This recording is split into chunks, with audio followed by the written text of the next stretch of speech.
Guys, कैसे हैं आप सब। अब अपना वोकेबुलरी पोर्शन चल रहा था, आपको कंफर्मेशन है। ये तो ज़्यादा से ज़्यादा वीडियो डिस्कस हो चुके हैं, सिनोनिम्स हुए, आपके इडियम फ्रेज हुए, वो आपके माइंड के अंदर सेट करने की मैंने फुल कोशिश की है। अब जो लास्ट जो वीडियो थे उनके अंदर जो आपने डिस्कस किया गया था, सिनोनिम्स का पैटर्न चल रहा था। वो भी एक की बना के एक सिंगल लेटर लिया, ए लिया, बी लिया, सी लिया, उसकी की बनाई, की बना के उसको सराउंडिंग से क्या क्या रिलेट किया, रिलेट करके फनी वे में उनको समझा आराम से, तो माइंड के अंदर आपके सेटलमेंट बड़े तरीके से हो गए।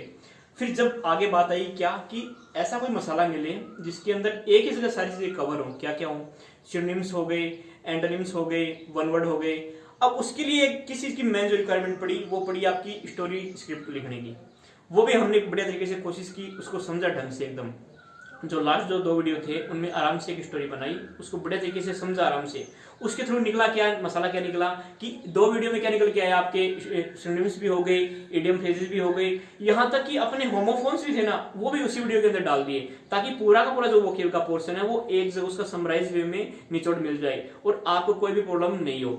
जब ऐसे तो बहुत ज्यादा वोकेब पोर्शन चलता रहता है, लेकिन उसको एक जगह समराइज करना और लिखने में जो फनी जो मजा है वो कहीं भी नहीं है। तो अब जैसे अपनी स्टोरी चल रही थी ना, उसके अंदर क्या निकल के आया कि जब लास्ट में जो अपनी जो स्टोरी राइटिंग थी वो जब फिनिशिंग मोड में थी ना, तब एक वर्ड आया था परसिवरेंस। परसिवरेंस जो वर्ड था ना, उसको जब मैंने गौर से देखा तो क्या निकल के आया कि उसके अंदर 4 टाइम्स जो ई था वो रिपीट हो रहा था। तब वहां पे मैंने देखा कि क्यों ना ऐसे वर्ड और उठाए जाए डिक्शनरी से, मेरे जो माइंड के अंदर थे उनको लेके। फिर क्या हुआ कि 4 टाइम्स जब ई रिपीट हो रहा था, तो ऐसे जो वर्ड जो काफी इंपॉर्टेंट हो एग्जामिनेशन पॉइंट ऑफ व्यू से, उनको एक ही जगह पे डिस्कस करना बेटर होगा। तो ऐसे जो वर्ड थे उनको बड़े तरीके से वहां पे मैंने कलेक्शन करने की कोशिश की। फिर वो मैं आज जो हम डिस्कस करेंगे वो ऐसे ही वर्ड डिस्कस करने वाले हैं जिनमें 4 टाइम्स क्या हो, ई रिपीट हो रहा हो। ऐसे देखो आप सोचोगे कि यार क्या 4 टाइम्स ई रिपीट हो रहा है। माय डियर स्टूडेंट्स, बात ये नहीं है, बात ये है कि एग्जामिनेशन पॉइंट ऑफ व्यू से आपसे कैसे इंपॉर्टेंट ये वर्ड है। तो आपको फोकस क्या करना है वहां पे कि ऐसे वर्ड फोकस करने हैं जिन्हें 4 टाइम ई रिपीट हो रहा हो और वो एग्जामिनेशन पॉइंट ऑफ व्यू से बहुत ही ज्यादा इंपॉर्टेंट हो। हर एग्जाम में आपको रेंडमली क्वेश्चन उनसे मिलने वाले हैं। आप देखिए 1 बाय 1 अपन डिस्कस करने वाले हैं वर्ड्स जिनमें क्या हो, 4 टाइम्स ई हो। आओ बोर्ड पे फटाफट। सबसे पहला जो वर्ड है वो है बिर्यूमेंट। क्या है?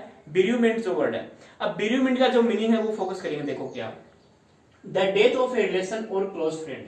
अब देखिए स्टार्टिंग में नेगेटिव वर्ड ले लिया मैंने। क्या ले लिया कि नेगेटिव सेंस कैसे हुआ, किसी भी फ्रेंड की डेथ हो जाना और अपना जो क्लोज फ्रेंड है उसकी डेथ हो जाना। हिंदी में एक वर्ड होता है ना, वो जो मातम जो वर्ड होता है ना, वो होता है बिर्यूमेंट। अब देखो स्टार्टिंग किससे करनी पड़ रही है, नेगेटिव पॉइंट, नेगेटिव सेंस से। पूरी वोकैब के अंदर only 2 pattern again, negative sense और positive sense. Sorry for this, आज शुरू करना पड़ रहा है नेगेटिव सेंस से। किसी की भी डेथ होना, उसके लिए जो मातम जो वर्ड होता है ना, वो होता है बिर्यूमेंट। अब देखिए नेक्स्ट जो वर्ड आएगा उसमें आपको कोई प्रॉब्लम नहीं होगी। क्या होगा वो है बेनोवेलेंस। बेनोवेलेंट एक वर्ड होता है, उससे मैंने नाम बना दिया क्या, बेनोवेलेंस। इसका मीनिंग क्या हुआ, काइंड, एकदम जेनरस, बहुत ही बढ़िया, ईमानदार। ये क्या हो गया, देखो पॉजिटिव सेंस हो गया। कैसा पर्सन कि बहुत ही ईमानदार हो, बहुत ही क्या हो, आपका क्या हो, हेल्पफुल हो और जेनरस हो, बहुत ही ज्यादा मतलब कि काइंड हार्टेड हो, बहुत ज्यादा ही क्या दया पिटीनेस शो करता हो, वो ऐसा जो पर्सन होता है वो क्या होता है, बेनोवेलेंस। अब जो नेक्स्ट जो वर्ड डिस्कस करने वाले हैं वो होता है इम्बेजलमेंट। अब जो इम्बेजलमेंट जो वर्ड है ना, उसके लिए मैं आपको ये बताऊं, जैसे प्रेजेंट टाइम में है ना क्या केस चल रहा है बता आपको पता चल रहा है, जो विजय माल्या जी हैं वो यहाँ से किंग फिशर में घपला करके चले गए इंडिया से, आपको पता ही है, फिलहाल न्यूज के अंदर ट्रेंड में है। अब वो जो वर्ड है ना इमेजरमेंट, वो यही है, क्या है कि यहाँ से इंडिया के अंदर घपला करो और निकल जाओ ऐसे। जो घपला जो वर्ड है ना, जो गबन जो वर्ड है, वही क्या है, इमेजरमेंट है। अब देखिए इसका फोकस करेंगे डिफिनेशन पे। क्या है, the act of stealing money that you are responsible for. क्या, जिसके लिए आप मतलब ऐसा कोई स्टील जो मनी को स्टील करना, वो होता है इम्बेजलमेंट। चलो वो तो मान लो विजय माल्या का एग्जाम्पल हो गया। अब आपने का जो वर्किंग प्लेस देखा होगा, आपने कई केस देखे होंगे। जैसे मान लीजिए आपके कोई मिनी स्टार्टअप है, उसके अंदर ऐसे 1-2 लेबर मिल जाएंगे आपको जो गवर्न करते हैं। कैसे, आपने उनको जैसे 500 रुपए दिए मान लीजिए, अब जब उनसे हिसाब मांगते हैं ना, तो क्या करते हैं, आपको हिसाब दे ही नहीं पाते हैं। 400 रुपये का तो क्या करते हैं, वो इमेजरमेंट करते हैं, और जो 100 रुपए है वो आपका जो मेन जो एक्सपेंस जो खर्चा वर्चा है उसमें लगा देते हैं। तो 400 रुपए का खर्चा क्या हुआ, इमेजरमेंट हो गया। समझ रहे हो आप बात को ढंग से, और जो लेटेस्ट ट्रेंड में चल ही रहा है। नेक्स्ट वर्ड क्या है, नेक्स्ट वर्ड जो क्या है, इफर्वेसेंस। क्या वर्ड है, इफर्वेसेंस। इसका मीनिंग देखो, एक्साइटेड, एंथुजियास्टिक और full of energy. Full of energy means positive sense है, पूरा पूरा confident. Again positive sense my dear students क्या है, फुल तरीके से कॉन्फिडेंस होना, एकदम फुल ऑफ एनर्जी से रहना, एंथुजियास्टिक होना, उसके लिए ये वर्ड है, ये है इफर्वेसेंस। काफी बार एग्जाम में रिपीट होता रहता है। नेक्स्ट वर्ड आएगा इफेक्टिवनेस। इफेक्टिवनेस वर्ड है, ये होता है इफेक्ट से। इफेक्ट मतलब प्रभाव डालना किसी पे, कॉमन से यूज वर्ड है। इफेक्ट डालना किसी पे, कैसे भी डाल सकते हो आप इफेक्ट, आपको डीप डिटेल जाने की जरूरत नहीं है। कैसे भी किसी भी इंप्रेशन जमाना हो, किसी भी आपकी हैंडराइटिंग से लेकर आपकी पर्सनलिटी से इफेक्ट आना, वो वर्ड है इफेक्टिवनेस। अब इसकी डेफिनेशन पे फोकस करने वाले हैं, देखो कैसे। अब देखिए डेफिनेशन इसकी क्या होगी, the ability of something to produce the result that you are wanted. ऐसे कोई भी रिजल्ट जिनको आप उसके लिए आपको चाह है उसकी, और उसके लिए आप बढ़िया तरीके से रिस्पॉन्सिबल होना, वो क्या होगी, आपकी क्या होगी, इफेक्टिवनेस होगी। कैसे, एक होता है ना प्रभाविकता जो होती है वर्ड हिंदी के अंदर, वो होता है इफेक्टिवनेस। कैसे न कैसे करके अपना इफेक्ट जमा जाए। जैसे आप एनडी की तैयारी कर रहे हैं मान लीजिए, तो आपकी इफेक्टिवनेस क्या होगी कि आपने बढ़िया तरीके से स्कोर बूस्ट कर दिया। नेक्स्ट वर्ड देखो इफ्लोरेसेंस। ये वर्ड देखो कहां से आ रहा है, देखो इफ्लोरेसेंस का मीनिंग क्या हुआ कि ऐसी देखो हर क्लाइमेक्स होता है, जैसे एक होता है plinth to paramount, bottom to top, एक मोस्ट जो डेवलप्ड स्टेज होती है ना किसी भी चीज की, वो होती है इफ्लोरेसेंस।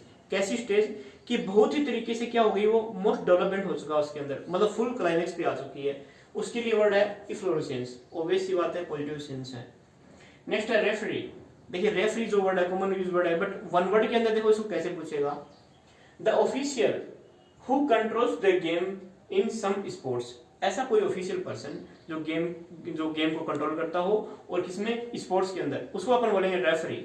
जैसे आपके वॉलीबॉल टूर्नामेंट होते हैं गांव के अंदर, या जैसे आईपीएल होता है आपका, प्रो कबड्डी लीग में होता है, जो रेफरी जो होता है ना वो ऐसा ऑफिशियल होता ही है। नेक्स्ट है रेफरेंस। रेफरेंस ये आपको देखो फनी वर्ड है, किसी को रेफर करना, किसी को पॉइंट आउट करना। जैसे आप किसी क्राउड के अंदर हो, आप किसी को मतलब कि एक एक्स जो गर्ल है उसको आप रेफर करना चाह रहे हो, कैसे कि सी इज माई गर्लफ्रेंड मान लीजिए, उसको आप पॉइंट आउट कर रहे हो ना, कि उसको रेफर कर रहे हो, आप उसको मेंशन कर रहे हो, तो वो क्या होगी, जैसे इतनी क्राउड के अंदर आपको किसी एक सिंगल गर्ल को पॉइंट आउट करना है तो उसको रेफर करना है, तो आपका क्या होगा, रेफर से जो वर्ड बना है वो बना रेफरेंस। देखो क्या है, a thing you say that mention somebody something. Okay, इसके लिए वर्ड हो गया रेफरेंस। अब जो नेक्स्ट आ रहा है वो जो वर्ड आ रहा है वो है रेफरेंसिबल। रेफरेंसिबल का मीनिंग क्या होगा, देखिए जो मोस्टली क्या होता है, रॉन्ग होता है, बिल्कुल ही क्या होता है, गलत होता है, उसके अंदर कोई पॉजिटिव एटीट्यूड नहीं है, बिल्कुल भी राइट नहीं होता वो। डिप्लोरेबल जो एक हिंदी मीनिंग है ना, घृणित, वो वर्ड होता है रिप्रेहेंसिबल। आपके गांव के अंदर, आपकी क्लास के अंदर ऐसे काफी एग्जांपल मिल जाते हैं जो मोरली के होते हैं, रॉन्ग होते हैं, बट बिहेवियर करते हैं किसके, एकदम राइट मैन की तरह। वो क्या हो गया, आपका वर्ड क्या हो गया, रिप्रेहेंसिबल हो गया। नेक्स्ट है देखो क्या, वेहमेंस। फोकस करें, देखिए सभी जो वर्ड है उनके अंदर 4 टाइम ये रिपीट होता हुआ आ रहा है यहाँ तक। नेक्स्ट जो वर्ड है वो क्या होता है आपकी वेहमेंस। ये थोड़ा सा नेगेटिव सेंस है, कैसे, शोइंग वेरी स्ट्रॉन्ग फीलिंग। अब कैसी स्ट्रॉन्ग फीलिंग, देखो यहाँ पे कंफ्यूजन, एग्जामिनर क्या बोलेगा, शोइंग वेरी स्ट्रॉन्ग फीलिंग। अब कैसी फीलिंग, ये कंफ्यूजन किससे होगा, आगे देखो क्या लिखा हुआ है, specially anger, again negative sense, एकदम गुस्सा जो दिखाने वाला जो तरीका होता है ना वो क्या होता है, वेहमेंस होता है। ओके, अब यहाँ पे देखो वर्ड है स्पेशली। अब यहाँ तक डिस्कशन किसका हो गया, 4 टाइम ई वाला वन वर्ड का हो गया। अब स्पेशली एक वर्ड है यहाँ पे, ये एडवर्ब है। अब एक तो होता है स्पेशली जो ई से शुरुआत हो रहा है वो, एक होता है एस से स्टार्ट होने वाला। अब देखिए दोनों में डिफरेंस क्या है वो फोकस करना है यहाँ पे। ये जो ई जो स्टार्टिंग में जो ई आ रहा है देखो यहाँ पे, इसका मीनिंग होता है पार्टिकुलरली, मीन्स विशेष, विशेषकर। अब देखो मैं आपको बता रहा हूँ कैसे, जैसे कोई मैंने एग्जांपल क्या लिखा, देखो हार्दिक जो पांड्या है वो क्रिकेट के अलावा क्या करता है, और भी वही खेल तो खेलता ही है, बट यहाँ पे देखिए कंफर्मेशन क्या है कि वो क्रिकेट को बिल्कुल पार्टिकुलरली क्रिकेट को खेलता है, बट वो अदर स्पोर्ट को भी जानता है। जैसे आपने एग्जांपल लिया आमिर खान का, आमिर खान मान लीजिए कि हीरो तो है ही, अब वो पार्टिकुलर तो क्या हो गया, एक हीरो हो गया, बट वो बाइक राइडिंग भी जानता है, वो क्या जैसे आपका घर का काम भी जानता है ढंग से, स्टंट मारना भी जानता है, वो क्या हो गया आपका पार्टिकुलर जो क्या हो गया, हीरो हो गया, बट अदर थिंग्स भी जानता है। अब देखो फोकस करेंगे एग्जांपल में कैसे, Hardik Pandya loves all sports specially cricket. अब देखो यहाँ पे देखो स्पेशली क्रिकेट का मीनिंग क्या हुआ कि पार्टिकुलरली क्रिकेट, कि हार्दिक पांड्या आपको बताइए ऑलराउंडर बैट्समैन है, अब उसका मीनिंग क्या हुआ कि क्रिकेट को तो ढंग से खेलता है, पार्टिकुलर क्रिकेट को ही खेलता है, बट और भी लव्स किसको करता है, और भी जो अदर स्पोर्ट है, फुटबॉल हो गया, कैरम हो गया, वो भी वो जानता है खेलना आराम से। अब देखो स्पेशली जो वर्ड है उसके बाद एक वर्ड कितना ये आया, दोनों का प्रोनाउंसिएशन अप्रोक्सीमेट सेम ही है। स्पेशली ये भी आपकी क्या है, एडवर्ब है। इसका मीनिंग क्या है, फॉर ए पार्टिकुलर पर्पस, किसी एकदम बड़े उद्देश्य के लिए। कैसे देखो, जैसे मैंने बोला आपको कोई इवेंट हमें अटेंड करना है, जैसे आपका वो चलता है, जैसे 14 फेब को आता है, आपको जो उसका डे को पता ही है, आपको वैलेंटाइन डे आता है, तो स्पेशली कोई पार्टिकुलर पर्पस के लिए आपने कोई पार्टी अरेंज की, तो वो हो गया एस वाला, स्पेशली हो गया फॉर ए पार्टिकुलर पर्पस। अगर फिर भी नेक्स्ट कंफर्मेशन नहीं हो रहा तो देखो एग्जांपल पे आओ, क्या, our beloved prime minister Shri Narendra Modi has his cloth specially made in India. अब देखिए स्पेशली मेड का मीनिंग क्या हुआ है, पार्टिकुलर पर्पस के लिए मेड हुए हैं। देखो यहाँ पे लिखा हुआ स्पेशली मेड। अब दोनों के वर्ड्स के अंदर देखो जो दोनों एडवर्ब है उनमें डिफरेंस क्या निकल के आया, इसका मीनिंग तो क्या हो गया, पार्टिकुलरली, इसका मीनिंग क्या हो गया, फॉर ए पार्टिकुलर पर्पस। अब यहाँ पे थोड़ा सा डाउट कंफ्यूजन क्या रहता है, ये जो स्पेशली जो वर्ड है ना, ये किसी भी सेंटेंस के स्टार्टिंग में आना इम्पॉसिबल है। सेंटेंस की जो स्टार्टिंग होगी वो ये जो वर्ड है स्पेशली, इससे इम्पॉसिबल मतलब कि होना इम्पॉसिबल है। ऐसा कोई वर्ड, आप ऐसा कोई सेंटेंस दिखाओ मिले, जैसे मैं बोल रहा हूँ specially I like sweet mangoes. अब गर्मी का सीजन चल रहा है, आपको पता ही है। अब मेरे को आम पसंद है, सोचो आप, तो मैं किसी को मतलब कि मेरा जैसे ज्ञान दिया मैंने, क्या, specially I like sweet mangoes. My dear students, एकदम गलत हो गया। कैसे रॉन्ग है, क्योंकि मैंने जो स्पेशली जो वर्ड है उसको मैंने स्टार्टिंग में यूज कर दिया। मैं इसको कैसे बोलना चाहूंगा, आई स्पेशली लाइक स्वीट मैंगोज, तब तो ओके है, क्योंकि स्पेशली आई के बाद में आ गया सब्जेक्ट के बाद में, देन ये ओके है। बट मैं अगर ऐसे बोलूं specially I like sweet mangoes, तब ये रॉन्ग है। कहने का मीनिंग क्या हुआ, स्पेशली जो एडवर्ब है ना, वो सेंटेंस के स्टार्टिंग में अगर आपको दिखे तो एरर वहीं पे है, वहीं पे टिक मार्क कर देना। ये सेंटेंस की जो शुरुआत होती है, बिगिनिंग होती है, वो स्पेशली वर्ड से बिल्कुल भी नहीं हो सकती है। तो आज के जो वीडियो में डिस्कस करने का मोटिव क्या रहा कि ऐसे वर्ड्स क्लेम करने हैं, उनको उठाना है वहां से वोकेब के अंदर, कि सारे के सारे वर्ड है ना वो एक जगह अपने को फिनिशिंग मोड में मिल जाएं, और जिन्हें 4 टाइम ई भी हो, और जो एग्जामिनेशन पॉइंट से सारे के सारे इंपॉर्टेंट हो। मैं आपको ये मतलब कि प्रॉमिस करता हूँ, ये जो सारे जो वर्ड है 99 टाइम्स अगर आपकी बात करोगे वन वर्ड के अंदर, तो सारे के सारे क्या है, मोस्ट इंपोर्टेंट वर्ड की कैटेगरी में आएंगे, और मोस्ट इंपोर्टेंट रिपीट होने वाले वर्ड है। अगर कोई भी अगर वन वर्ड के अंदर बड़ा वर्ड दिखेगा ना, तो मैं ये आपको कंफर्म कराता हूँ कि इनसे बार कोई वर्ड देखने को नहीं मिलेगा, चाहे वो आपका एसएससी सीजीएल हो, चाहे यूपीएससी सीडीएस हो, इवन चाहे यूपीएससी एनडीए हो। अगर आपको क्लोज टेस्ट में पूछेगा ना, अगर कोई बड़ा साइज का वर्ड है, आप देखिए फोकस करेंगे डीपली इनको, इनसे बार कोई वर्ड देखने को नहीं मिलेगा। Thank you, have a nice day.